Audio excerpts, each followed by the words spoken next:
balik na kami sa jump up kasi medyo na-late kami ng akyat.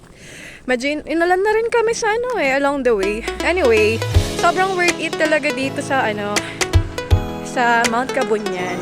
I highly recommend. 11/10. I'm not disappointed. Kanina ko pa sinasabi. Oh shit! Mari-disappoint na ako pa sa mga slip ko. Sorry. Edit na lang natin yun, guys.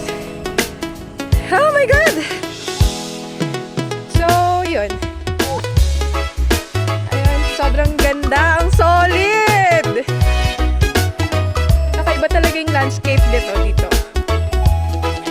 Anyway, yun na lang muna. Mag-update na lang ako once na nasa jump off na siguro kami. Plano sana namin is magpatan, kuya? Mano? Oo, magpapatan sana kami na falls. Kaso, di na namin. Okay. Baka bukas.